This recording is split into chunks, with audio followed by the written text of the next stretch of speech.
کہ خبر پہلے ہمیں دیں گے آپ، ہم اس خبر کو بریک کریں گے، اس کے بعد آپ نے جو کرنا ہے کریں. کیونکہ آپ دیکھیں تو یہ دونوں ٹاؤٹ صحافیوں کے جو آپ ٹویٹس یا اس خبر کو بریک کرنے کا انداز ہے، اس میں وہ یہ نہیں کہہ رہے کہ ایک سابق چیف جسٹس کو گرفتار کرنا جو ہے وہ صحیح ہے، غلط ہے، ثبوت ہونے چاہیے، نہیں ہونے چاہیے.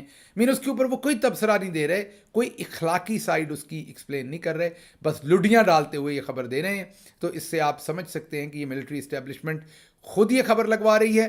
اس کا مطلب یہ ہے کہ اب لیفٹنٹ جنرل فیض حمید صاحب کو جو گرفتار کیا گیا تھا، یہ میرا تجزیہ ہی ہے، ظاہر ہے اب اگر ان کے خلاف کوئی ثبوت آتے ہیں کرپشن کے تو ظاہر ہے ہم بھی انہیں ڈیفینڈ نہیں کریں گے، ہم بھی ان کے خلاف بولیں گے، ہم بھی کہیں گے کہ ان کو ضرور سزا ملنی چاہیے اور ان کے ساتھ جو شامل ہے اس کو بھی ملنی چاہیے.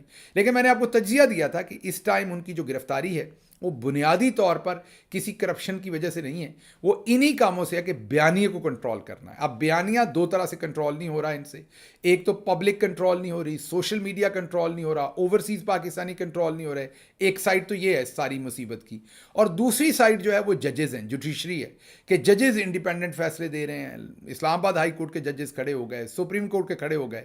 تو اب لیفٹنٹ جنرل ریٹائرڈ فیض حمید کو پکڑا گیا کہ تھوڑا سا لوگ اور زیادہ ڈر جائیں تو یہ دونوں طرف کے جو بیانی ہے اس کے اوپر اثر ہو. اور اب اگر آنے والے دنوں کے اندر ثاقب نثار صاحب کو بھی اس میں امپلیکیٹ کیا جاتا ہے، جو کہ کیا جا سکتا ہے، کوئی جھوٹا بیانیہ ہی بنانا ہے نا، جھوٹا کوئی کیس ہی بنانا ہے، اور سٹنگ ججز کو کسی کو کیا جاتا ہے، تو پھر آپ کو یہ تناظر کھل کر سامنے آ جائے گا کہ ملٹری اسٹیبلشمنٹ اس ٹائم ان ساری آوازوں کو دبانا چاہتی ہے اور ڈبل ڈاؤن کرنا چاہتی ہے اپنی موجودہ پوزیشن پر، جس میں دبا کر اور پریشر دے کر اپنا تمام کا تمام یہ کام کروانا ہے.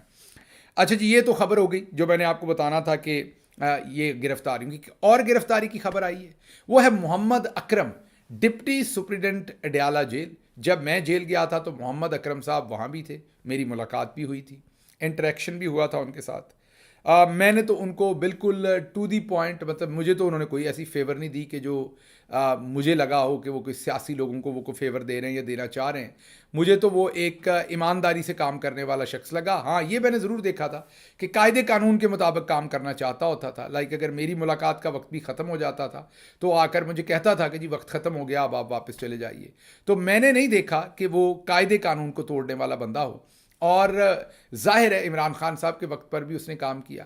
تو ان کی گرفتاری ہوئی. پھر میں نے کوئی جو اندر کے سوتر ہوتے ہیں، ذرائع ہوتے ہیں، ان سے پتہ کرنے کی کوشش کی کہ بھائی ایک ڈپٹی کیونکہ میں خود بھی جیل رہا ہوں، تو ڈپٹی سپرنٹینڈنٹ جو ہے نا، وہ بیچارہ ایسا ہی سمجھیں کہ جیسے تھانے میں ASI ہو، وہ اس کی پوزیشن ہوتی ہے.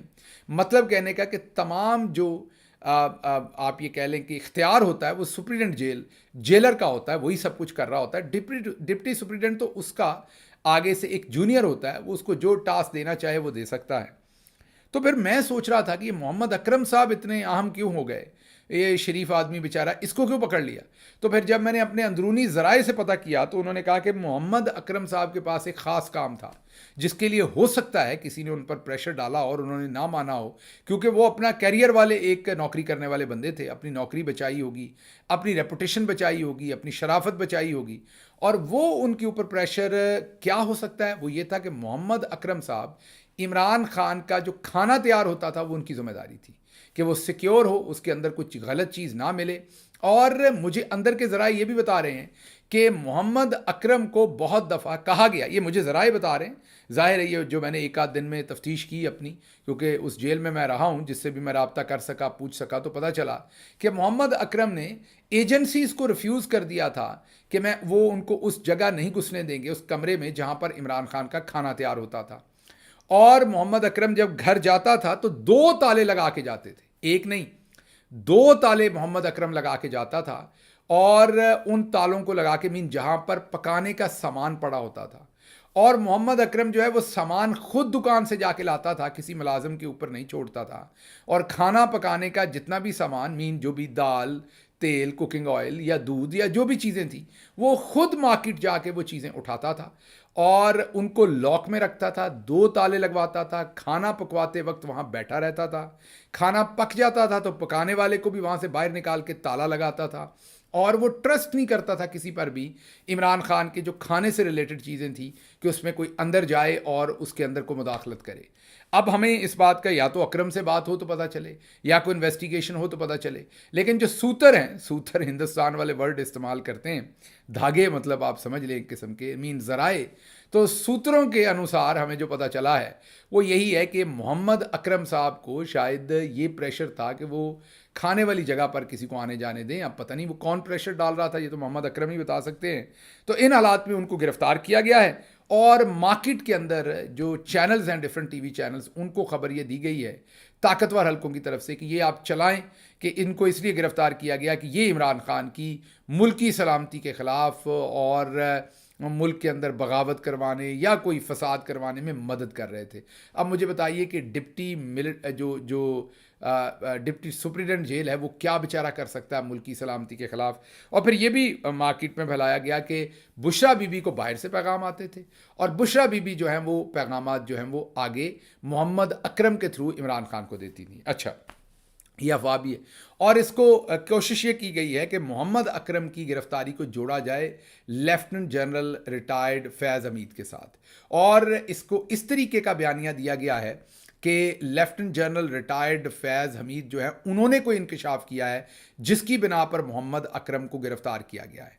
اب کوئی اور ہو تو ان چیزوں پہ یقین کر لیں. مجھے اپنا وقت یاد ہے کہ میں جیل میں تھا, میں نے کوئی بات بھی نہیں کی تھی, تو آگے جب میں عدالت حاضر کیا گیا تو مجھے دکھائی گئی جنگ نے مین ہیڈ لائن پبلش کی تھی کہ میں نے عمران خان کے خلاف بیان دے دیا.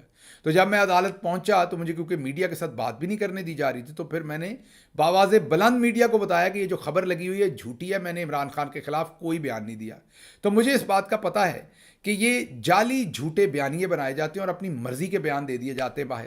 تو مجھے یہی لگ رہا ہے کہ یہ لیفٹنٹ جنرل ریٹائرڈ فیض حمید ہیں, یہ میرا تجزیہ ہے, ظاہر ہے میں اندر تو نہیں ہوں نا ان کے ساتھ, کہ انہوں نے کوئی ایسا بیان نہیں دیا جس سے محمد اکرم یا کوئی اور امپلیکیٹ ہو. یہ بس ایک بیانیہ بنانے کے لیے لوگ اٹھائے جا رہے ہیں, بیانیہ بنایا جائے گا اور مرضی کے اس کے اوپر اس کی ترویج کی جائے گی, لیکن حقیقت میں یہ کچھ نہیں. اور جب یہ کیسز جیل میں اپنا عدالت میں جائیں گے تو یہ بالکل اڑ جائیں گے. مجھے اس میں کچھ ہوتا نظر آ نہیں رہا.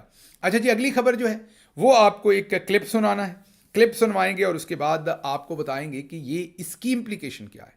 یہ ذرا کلپ سنیے, یہ جناب شیر افضل مروت صاحب کا کلپ ہے, اور انہوں نے تو تقریباً لیفٹنٹ جنرل ریٹائرڈ فیض حمید کو سزائے موت سنا دی ہے.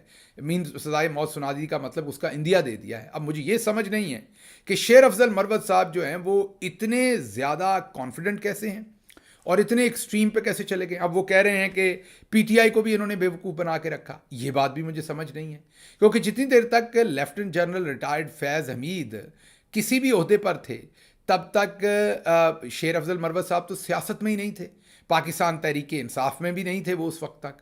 تو ان کو کیسے پتا کہ تحریک انصاف کو الو بنا کے رکھا ہوا تھا یا بیوقوف بنا کے رکھا ہوا تھا. چلیں کوئی بھی بندہ جو تحریک انصاف کے انر سرکلز میں ہو, عمران خان صاحب کے یا کسی اور کے, تو وہ تو چلیں کہتا ہے تو سمجھ آتی ہے کہ وہ ان دنوں ازیوم کر لیتے ہیں کہ واقعی جی جنرل فیض حمید جو ہے, جیسا کہ اب سارے کہہ رہے ہیں کہ وہ ملے ہوئے تھے, نون لیگ کے ساتھ بھی ڈیلیں کر رہے تھے, پی ٹی آئی کے ساتھ بھی کر رہے تھے, آرمی چیف بھی بننا چاہتے تھے, پیغام رسانی بھی کرتے تھے. ظاہر ہے جب نواز شریف ملک سے باہر گئے تو اس میں بھی ان کا رول تھا, اور شہباز شریف کے بیٹوں کو کیسوں سے چھڑوانے میں بھی ان کا رول تھا. تو یہ تو میں نہیں کہہ رہا کہ جنرل فیض حمید صاحب نے کوئی بہت کلین اپنا کام کیا پاکستان تحریک انصاف کے ساتھ, لیکن میں یہ کہہ سکتا ہوں کہ وہ کم از کم ایک سطحی طور پر سارے لوگوں کو پتا, لیکن جس کانفیڈنس سے شیر افضل مروت صاحب کہہ رہے ہیں تو ان کو کیسے پتا کہ پی ٹی آئی کو انہوں نے بیوقوف بنایا ہوا تھا, کیونکہ وہ تو تب نہ پی ٹی آئی میں تھے نہ سیاست میں تھے. تو مجھے کوئی منطق سمجھ نہیں آئی شیر افضل مروت صاحب کے بیان کی. آپ ذرا سمجھنے کی کوشش کیجئے, اگر آپ کو آ جائے تو یہ ذرا سنیے وہ کیا کہتے ہیں. مروت صاحب یہ بتا دیجیے گا کہ فیض حمید کا ملٹری ٹرائل شروع ہو گیا ہے, کیا سزائیں ہو سکتی ہیں ان کے؟ جو الزام ہے جس کی جانکاری میڈیا کے ذریعے ہوئی ہے وہ یہی ہے کہ انہوں نے اغوا برائے تاوان کیا ہے, اپنے اختیارات کا ناجائز استعمال کیا ہے, بطخوری کی ہے, ایکسٹارشن کی ہے. تو تعزیرات پاکستان کے تحت بھی اور آرمی ایکٹ کے تحت یہ سنگین جرائم ہیں اور کم سے کم سزا اس کی سزائے موت ہے. آغاز بڑا اچھا ہے, جرنیلوں کو انہوں نے کٹہرے میں کھڑا کیا ہے, اس کی ستائش ہونی چاہیے. فوج کا امیج اس سے بہتر ہوگا. چاہے کوئی کچھ کہیں, پی ٹی آئی پہ ان کے کوئی اثرات مرتب نہیں ہوں گے, پی ٹی آئی کو بھی انہوں نے ماموں بنائے رکھا, تو لہذا میں اب اس پیسے کی ستائش سن لیا آپ نے. اب آگے چلتے ہیں. اگلی خبر یہ ہے کہ جی محمد بن سلمان صاحب نے ایک بہت ہی تتا بیان دیا ہے.